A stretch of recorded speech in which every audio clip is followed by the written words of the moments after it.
Today we are going to continue our discussion on strengthening behavior.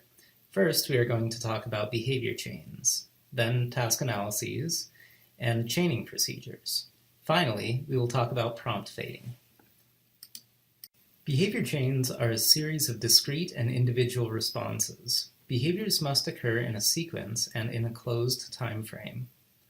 Let's break this down a little more. Behavior chains are specific sequences of discrete and individual responses. Each behavior is associated with a particular stimulus. When the components are linked together, they form a chain of behavior that produces a terminal outcome. For example, when you're making a bowl of cereal, that isn't just one component behavior. It's a series of behaviors that ultimately produce a bowl of cereal. The component behaviors of that chain include getting the cereal from the cupboard, getting the milk from the refrigerator, the bowl from a cupboard, and a spoon from a drawer. Then pouring the cereal into the bowl, pouring the milk onto the bowl, and then putting the milk away, putting the cereal away, and taking the bowl and the spoon to the table. So a behavior chain is a sequence of behaviors that must be performed correctly and within a specified time period to produce reinforcement. You can heat up a mug of water for hot chocolate in the microwave, but if you don't add the chocolate in soon enough, then your water becomes cold and it's no longer hot chocolate. Each chain in the sequence of behaviors must be accurate and proficient in order to be complete. When an individual performs a behavior chain, it changes the environment in such a way that it produces conditioned reinforcement to the previous response, or serves as a discriminative stimulus, or an SD, for the next response. We use chaining to teach complex skills that allow individuals to function more independently, and chaining is also a way to add new behaviors to an existing behavioral repertoire. Chaining can also be easily combined with other procedures like prompting, instructions, and reinforcement to be very successful. We create task analyses to teach these complex tasks, and in order to do that, we need to break down the tasks into smaller, more teachable components. For example, washing your hands isn't just one behavior. Again, it is multiple behaviors. So, turning on the water, getting soap, scrubbing hands together are smaller behaviors that you must be completing in order to be washing your hands. Task analyses are written out to define each step of these chains. You can create task analyses for individuals that you are working with in order to teach these complex behaviors. The written product of a task analysis is a series of sequential, ordered steps. The sequence of components is clearly stated and defined for individuals and the individual teaching the behavior. Sometimes when you're using a task analysis, you can teach one step at a time, or you can teach the whole thing at once. To create a task analysis, you will want to write down each individual step of a complex behavior. You can either first observe a competent individual perform the task fluidly, or consult with experts or persons skilled in performing the task. You could also perform the task yourself. And what you'll want to do is refine the task analysis as necessary to make sure that you include each step involved in completing the behavior. It's sometimes helpful to first observe the behavior, write down each of the steps, then perform the task yourself or have someone else perform the task while you observe, and then follow the task analysis. That way you can catch any small steps that you may have missed. Let's look at an example. Here is a task analysis for hand washing using an automatic sink. Before you construct a task analysis, remember that the sequence that one individual may use to perform a certain skill may not be the same as another individual. Be sure to individualize any task analysis that you create according to age, skill level, and prior experience. Some task analyses have a limited number of steps, but these steps may be broken down into smaller subtasks if necessary. So let's practice. Take a few minutes to write down a task analysis for putting on a shirt. Include each step that is required for putting on a shirt. I'll write down a task analysis as well so we can compare when you're finished. Alright, let's compare the task analysis that you wrote and the one that I wrote. To put on a shirt, I wrote, with the shirt face down, grab the shirt from the bottom hem, open the shirt, pull the shirt overhead, stick one arm through the right armhole, stick the other arm through the left armhole, pull the head through the neck hole, and then pull the hem of the shirt down to the waist. Now that we have finished talking about how we create a task analysis, it's time to talk about the steps in teaching a task analysis. We have already discussed creating the task analysis, then testing the task analysis. The next step is to identify any required pre-teaching or supports that the individual you are teaching may need. For example, if the individual can read, you might need to create a checklist. If the individual cannot read, then you can make a series of pictures for each of the steps. Then you will need to decide how to teach the task analysis. Will you teach the task analysis via forward or backward chaining, or through a total task presentation? And we'll talk about a few more of these strategies in a little bit. You need to also decide whether shaping or accepting successive approximations will be used. Finally, you will decide how frequently you will be reinforcing the behavior. Here are some helpful tips to ensure that teaching a task analysis will be as successful as possible. Limit the number of verbal prompts you deliver. Prompts should be visual or physical. When you deliver physical prompts, deliver them from behind the individual. You should only use gestural prompts when appropriate. And finally, you should fade all prompts out as much and as quickly as possible. A discriminative stimulus, or SD, is a stimulus change that signals the availability of reinforcement, and it increases the likelihood of a specific response occurring because of that individual's history of reinforcement associated with that. This stimulus could be an object or an event. In a task analysis, the SD is the initial instruction. The completion of an individual step signals the next step that is going to occur. Let's look at an example of this. If the task is to play a CD in a CD player, the initial SD might be, let's play some music. The response to the SD should be for the individual to pull open the lid of the CD case, then the cover and the back of the CD cases are separated, which is the stimulus that allows for the next response. The individual can then grasp the CD with their pointer finger in the hole and the thumb on the outside edge of the CD and pull up. Now the CD comes out of the slot. With the CD in one hand, the individual can press the open button on the CD player. Once the lid raises, then the individual can place the CD in the center of the raised spool, so this sits parallel to the bottom of the surface. Once the CD is in the player, the stimulus allows the individual to push the lid closed. Now the lid is closed with a click, which signals that the individual can point and push the power button until the small red light illuminates. The red light signals that the individual can push the play button one time until the CD starts to spin. Then the individual can twist the volume dial until the music starts to play. Remember that prompting is an added stimulus that increases the probability that a person will make the correct response in the presence of a novel stimulus. In other words, prompting is anything you do following an initial instruction, or SD, to help the individual respond correctly. When prompting during a task analysis, remember to only use physical prompting. Physical prompts are generally easier to fade, and gestural prompts may be appropriate if physical prompts are aversive or otherwise inappropriate for the individual. You can assess if an individual has mastered learning a chained behavior by either the single or multiple opportunity method. To use the single opportunity method, give the cue or SD to begin a specific task. Then, use your written task analysis to record learner performance with a plus or minus sign for each step. The assessment stops as soon as a step is performed incorrectly. The remaining steps are scored with a minus. The multiple opportunity method begins in much the same way. Give an SD to begin a task. Use the written task analysis to record the individual's performance with either a plus or minus sign for each step.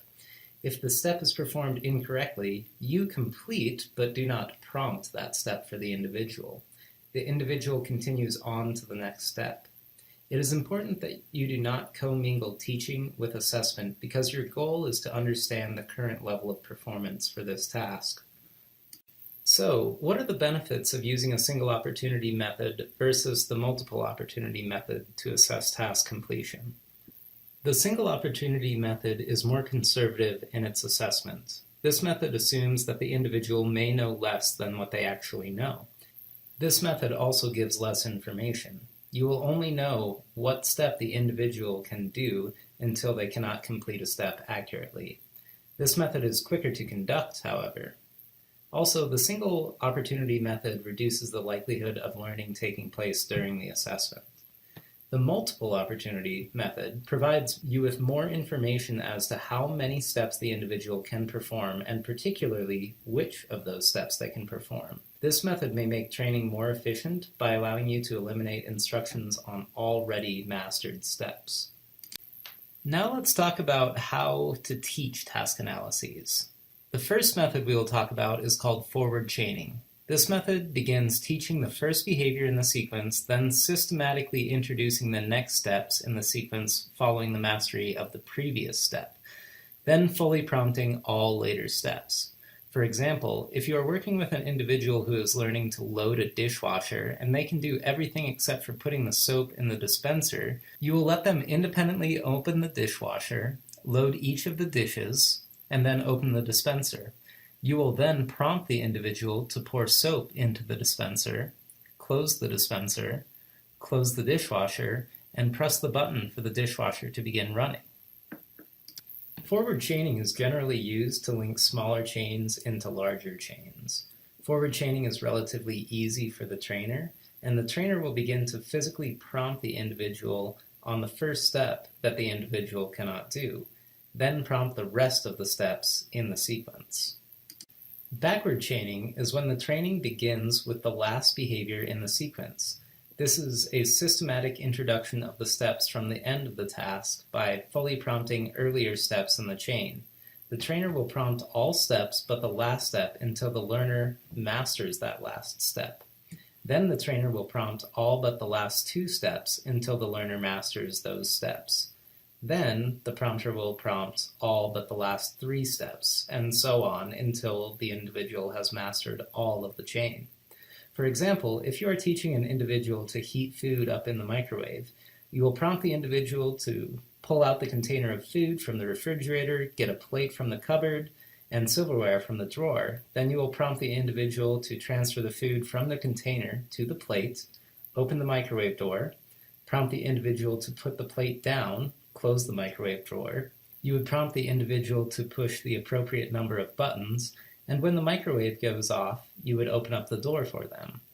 You would pull out the food from the microwave, but you would prompt the individual to close the microwave door. That last step of closing the microwave door is their chance at an independent response, so you would only prompt them if they don't engage in that activity independently.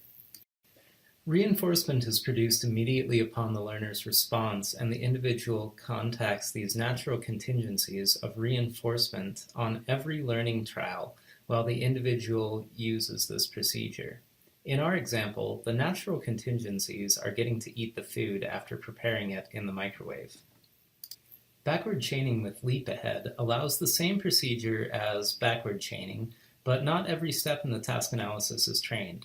Other steps are probed to test if the individual has gained the skill. If the steps are already in the individual's repertoire, they are not taught. The learner is still required to perform those steps in the sequence, but the last step in the task analysis that the individual cannot perform independently will become the new teaching level. Total task training is when you provide training for every behavior in the sequence during every training session. You will either prompt or not prompt, depending on the step that the individual is working on. You will provide opportunities for the individual to respond on all steps of the task, typically using graduated guidance to prompt. Graduated guidance is when you only prompt when it appears that the individual is going to make an error and then fade immediately. This is used to decrease or avoid prompt dependence while preventing practice errors. So, which procedure should you use? The answer is that it depends. So it's definitely a good idea to choose the method that works best for the task and the individual. In general, forward chaining is good for desensitization programs, for example, grocery shopping when the individual is afraid of the store. Backward chaining is typically best when the last step is reinforcing, so preparing a meal. Finally, using total task presentation when the individual knows many of the steps but still needs to learn how to do them in a particular sequence is a good idea. Again, those are just general tips. Use teaching strategies that work best for the learner and the task at hand. There are several factors that may affect the performance of an individual learning a certain chain. For example, examine the completeness of the task analysis. More complete and detailed task analyses tend to produce better learning. This means that time developing the task analysis is well spent. Be ready and especially be willing to modify the task analysis after it has already been constructed. The length of the chain should also affect the learner performance. Longer chains often take more time to learn. Consider the schedule of reinforcement when teaching a chained behavior. Reinforce the chained behaviors more frequently when the chained behavior is new. Consider the number of responses in the chain when determining the schedule. Is it only a 2-behavior chain, or is it a chain of 8 behaviors? Consider providing more reinforcement when you are expecting the individual to complete a long chain of behaviors. Provide reinforcement for the behavior soon after the chain ends. Responses performed further from the reinforcer may become less likely and can result in withering performance of that chain. Adjust your schedule of reinforcement based on individual performance, the number of responses in the chain, and the complexity and novelty of the chain. Use a variable schedule of reinforcement to decrease the likelihood of extinction occurring. Be sure to introduce all variations of the stimuli that might be encountered later to increase the generalization of the chain. Varied responses may need to be taught if there is a stimulus variation.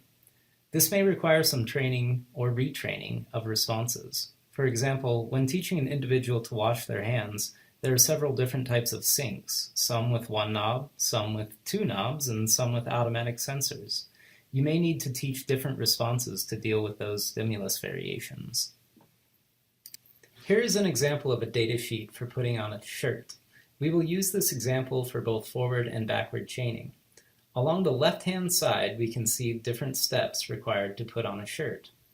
Along the bottom, you can see total number of correct responses over number of opportunities. Along the top of the sheet is the key. A plus means independent and correct response, and FP is for full physical prompt. PP is for partial physical prompt, and a minus indicates an incorrect response, which means an error occurred before the prompter is able to prompt. The highlighted marks indicate the current teaching step that the individual is working on. In the first 3 sessions, the individual independently laid the shirt on the table, indicated by a plus. In subsequent steps, the individual was provided with full prompts for the rest of the steps. In the 4th session, after the individual reached mastery for the first step, you can see the individual completes the first step independently, but then the prompter provided a partial physical prompt for the second step. Then, full physical prompts for the rest of the steps. In the 5th through 7th sessions, the individual completes the first 2 steps independently. Then the prompter provides full physical prompts for the rest of the session. After reaching mastery for the second step, in the 8th session, the individual completes the first 2 steps independently. The prompter then provides a partial physical prompt for the 3rd step and full physical prompts for the rest of the steps. Finally, in the 9th session, the individual completes the first 3 steps independently. Then, the prompter steps in and provides full physical prompts for the remaining steps. This example of putting on a shirt is the same as the previous example, except now we will talk about the process of using backward chaining. During the first 3 sessions, the prompter prompts the first 5 steps. Then, the individual completes the last step independently. In the 4th session, the prompter fully prompts the first 4 steps and provides partial physical prompts for the 5th step, and the individual completes the last step independently. During the 5th, 6th, and 7th sessions, the prompter fully prompts the first 4 steps, and the individual completes the last 2 steps independently. During the 8th session, the prompter provides a full physical prompt for the first 3 steps, a partial physical prompt for the 4th step, and the individual completes the last 2 steps independently. In the 9th session, the prompter prompts the first 3 steps, and the individual completes all remaining steps independently.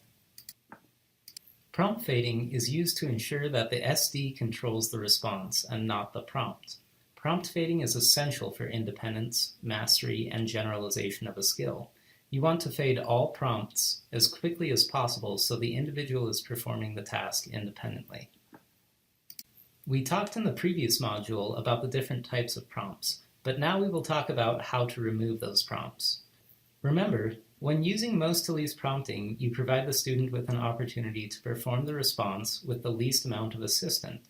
So you start with the most intrusive prompt that ensures a correct response, and systematically fade to less intrusive prompts. This type of prompting is best for unknown or new responses, difficult responses, and responding in the presence of challenging behavior. With least to most prompting, you start with the least intrusive prompt appropriate for a given response and increase the prompt if the student cannot produce the correct response.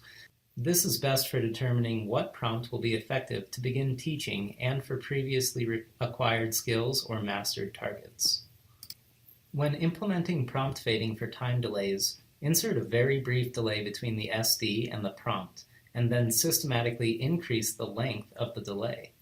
This type of prompt is best for addressing prompt dependency and responses that are meant to be independently initiated by the student. With stimulus fading, start with stimulus cues that make the correct response obvious and systematically fade out those cues. For example, with positional prompts, move the target closer in line with distractors. With visual cues, reduce the size, change the color, highlights, or borders until the target is the same as the distractors. With picture or textual prompts, reduce the size or length of the cues and scripts. Fading within sessions works best for most learners. It reduces the chances for prompt dependency, and it allows for faster acquisition at an individual pace. Fading within session requires trial-to-trial judgment. The goal is to fade independence or least intrusive prompts necessary to get a correct response. Fading across sessions works well for only specific learners. It allows for repeated practice of the correct response.